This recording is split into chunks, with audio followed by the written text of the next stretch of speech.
Hi, welcome to Law Prapancham. Part 3 of the Protection of Women from Domestic Violence Act 2005. ఇప్పటి వరకు section 25 అంటే duration and alteration of orders వరకు complete చేసుకున్నాం.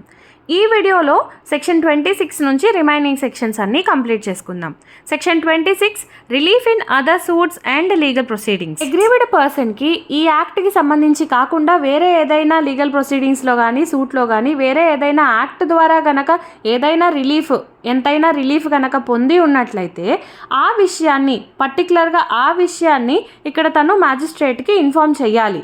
And section 18 నుంచి 22 వరకు ఉన్నటువంటి ఆర్డర్స్లో రిలీఫ్ని అడగచ్చు.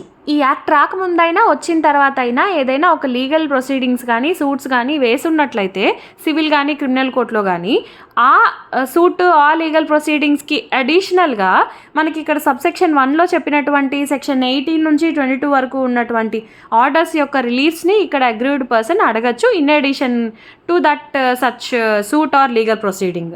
Section 27 jurisdiction. అగ్రీవ్డ్ పర్సన్కి డొమెస్టిక్ వైలెన్స్కి గురించిన అప్లికేషన్ ఎక్కడ పెట్టాలి, ఏ కోర్టులో పెట్టాలి అనే దాని గురించి ఈ సెక్షన్ చెప్తుంది. అగ్రీవ్డ్ పర్సన్ మీద డొమెస్టిక్ వైలెన్స్ జరిగిన ప్లేస్లో జ్యుడిషియల్ మ్యాజిస్ట్రేట్ ఆఫ్ ఫస్ట్ క్లాస్కి కానీ మెట్రోపాలిటన్ మ్యాజిస్ట్రేట్కి కానీ అప్లికేషన్ పెట్టచ్చు. ఇంకా అగ్రీవ్డ్ పర్సన్ పర్మనెంట్గా కానీ లేదా టెంపరీ కానీ ఎక్కడైతే ఉంటుందో ఆర్ ఏదైనా బిజినెస్ క్యారీ చేస్తుందో లేదా తను ఉద్యోగం చేస్తుందో ఆ ప్లేసెస్లో కంప్లైంట్ ఇవ్వచ్చు. ఎవరికి ఇవ్వచ్చు? JM of first class or metropolitan magistrate. And respondent ఎక్కడైతే ఉంటున్నాడో లేదా ఏదైనా బిజినెస్ చేస్తున్నాడో లేదా జాబ్ చేస్తున్నాడో అతని ప్లేస్లో కూడా ఈ అగ్రీవ్డ్ పర్సన్ అనేది అప్లికేషన్ పెట్టచ్చు. లేదా కాజ్ ఆఫ్ యాక్షన్ అంటే డొమెస్టిక్ వైలెన్స్ ఎక్కడ జరిగింది ఆ ప్లేస్లో జేఎం ఆఫ్ ఫస్ట్ క్లాస్కి కానీ లేదా మెట్రోపాలిటన్ మ్యాజిస్ట్రేట్కి అప్లికేషన్ పెట్టచ్చు. ఈ యాక్ట్ కింద ఏవైతే ఆర్డర్స్ గనక చెప్పారో, ఆర్డర్స్ గ్రాంట్ చేశారో అవన్నీ కూడా through out the India enforceable, ఇండియాలో ఎక్కడైనా చెల్లుతాయి. అగ్రీవ్డ్ పర్సన్ ఇప్పటివరకు నేను చెప్పినటువంటి ప్లేసెస్లో ఎక్కడ అప్లికేషన్ పెట్టుకున్నప్పటికీ judicial magistrate of the first class కానీ మెట్రోపాలిటన్ మ్యాజిస్ట్రేట్ కానీ ప్రొటెక్షన్ ఆర్డర్ కానీ అదర్ ఆర్డర్స్ కానీ ఇవ్వగలరు, గ్రాంట్ చేయగలరు ఆ అగ్రీవ్డ్ పర్సన్కి. నువ్వు ఇక్కడ జ్యూరిస్డిక్షన్కి సంబంధించిన దానివి కాదు, లేకపోతే లోకల్ లిమిట్స్ నాకు లేవు అని చెప్పడానికి లేదు ఈ పర్టికులర్ కేసెస్లో. Section 28 procedure. ఈ యాక్ట్లో ఉన్నటువంటి section 12, 18 to 22 and 23 and section 31 code of criminal ప్రొసీజర్లో చెప్పినటువంటి ప్రొవిజన్స్ ప్రకారంగా గవర్న్ అవుతాయి. వాటి ప్రకారంగా ఇవి నడుచుకుంటాయి. బట్ అప్లికేషన్ని డిస్పోజ్ చేయడానికి అండర్ సెక్షన్ 12 అండ్ 23 సబ్సెక్షన్ 2లో court can apply its own procedure, తన ప్రొసీజర్ని ఫాలో అవ్వచ్చు. Section 29 appeal. అగ్రీవ్డ్ పర్సన్కి కానీ రెస్పాండెంట్కి కానీ మ్యాజిస్ట్రేట్ గారు ఆర్డర్ ఇచ్చిన దగ్గర నుంచి ఆ డేట్ నుంచి ఆర్డర్ వచ్చిన డేట్ నుంచి వితిన్ 30 days లోపల కోర్ట్ ఆఫ్ సెషన్కి అపీల్కి వెళ్ళాలి. Chapter 5 miscellaneous. Section 30 protection officers and members of service providers to be public servants. మనకి ఐపీసీలో సెక్షన్ 21లో చెప్పారు కదా పబ్లిక్ సర్వెంట్స్ అంటే ఎవరు అని. ఈ యాక్ట్ కింద ఎవరైతే పనిచేస్తున్నారో అంటే ప్రొటెక్షన్ ఆఫీసర్స్ కానీ మెంబర్స్ ఆఫ్ సర్వీస్ ప్రొవైడర్స్ కానీ ఎవరైతే ఉంటారో, ఎవరైతే ఈ యాక్ట్లోని ప్రొవిజన్స్ని ఫాలో అవుతూ ప్రొటెక్ట్ చేస్తూ ఉంటారో, ఈ రూల్స్ అండ్ రెగ్యులేషన్స్ని ఫాలో అవుతూ ఉంటారో వాళ్ళని కూడా పబ్లిక్ సర్వెంట్స్గానే భావించమని ఈ సెక్షన్ చెప్తుంది. Section 31 penalty for breach of protection order by respondent. మనకి దీని మీనింగ్ టైటిల్లోనే అర్థమైపోతుంది. రెస్పాండెంట్ కనుక ప్రొటెక్షన్ ఆర్డర్ని కానీ ఇంటీరియం ప్రొటెక్షన్ ఆర్డర్ని కానీ తిరస్కరించినట్లయితే వాళ్ళు ఈ యాక్ట్ కింద పనిషబుల్. రెస్పాండెంట్ నేరం చేసినట్టుగా భావించాలి. అలా చేసినప్పుడు ఆ రెస్పాండెంట్కి for a term which may extend to 1 year or with fine which may extend to 20,000 rupees or both పడే అవకాశం ఉంది. సబ్సెక్షన్ 1లో చెప్పిన ఈ పనిష్మెంట్ ఎవరిస్తారండి?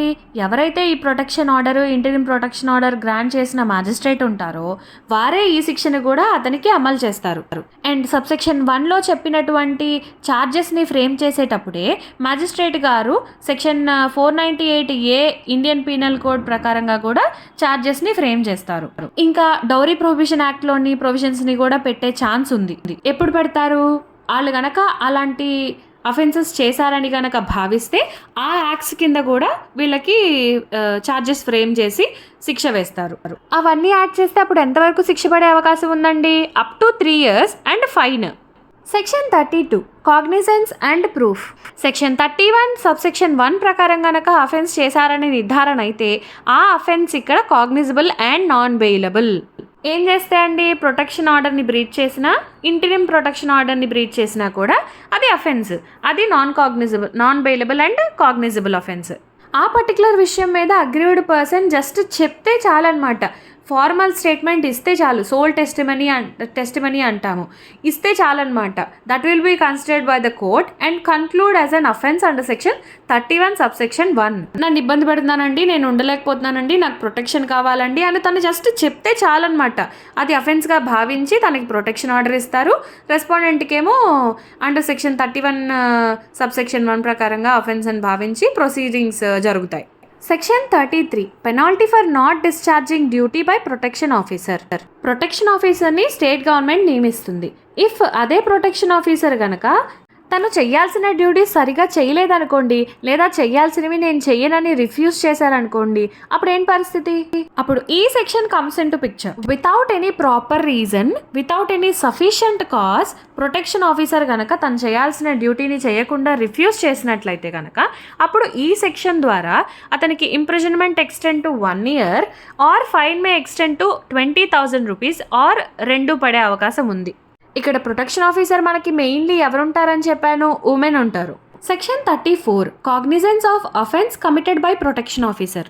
ఎవరైనా ప్రొటెక్షన్ ఆఫీసర్కి ఎగనెస్ట్గా కానీ లేదా ప్రొటెక్షన్ ఆఫీసర్ మీద కంప్లైంట్ ఇవ్వాలనుకున్నప్పుడు వాళ్ళు స్టేట్ గవర్నమెంట్ దగ్గర నుంచి కానీ లేదా ఈ విషయంపై నియమింపబడ్డ ఆథరైజ్డ్ ఆఫీసర్ దగ్గర నుంచి కానీ ఒక శాంక్షన్ లెటర్ తీసుకొచ్చుకోవాలి. ఆ లెటర్ని బేస్ చేసుకొని మాత్రమే ప్రొటెక్షన్ ఆఫీసర్ మీద కంప్లైంట్ ఇవ్వగలం. Section 35 protection of action taken in good faith.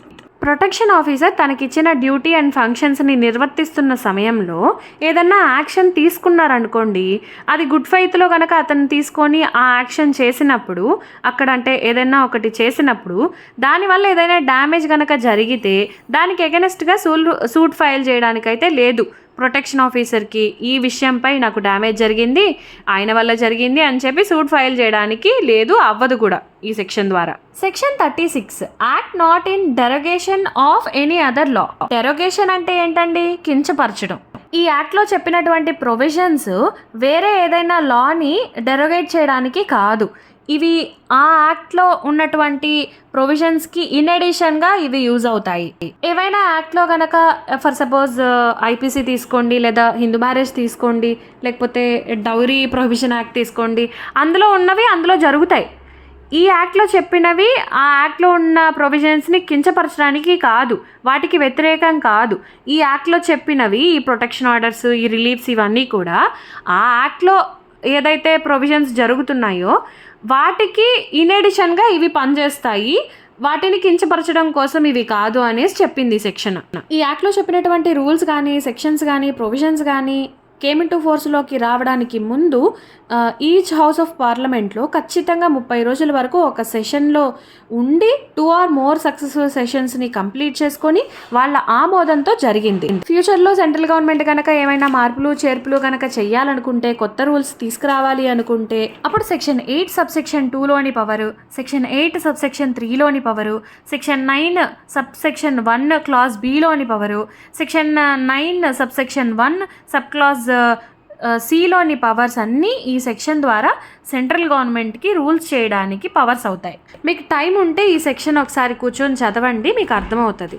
Section 37 అనేది మనకు అంత ఇంపార్టెంట్ ఏం కాదు, మనకి ఎగ్జామ్లో కూడా పెద్ద అడగరు. And finally the end for the protection of women from domestic violence act 2005 explanation. Next ఏ సబ్జెక్ట్కి సంబంధించిన ఎక్స్ప్లెనేషన్ వీడియోస్ కావాలో కామెంట్ చేయండి. ఓర్పు, కష్టపడే తత్వం నీదైతే అదే నీ విజయానికి తొలిమెట్టు. సత్యమేవ జయతే.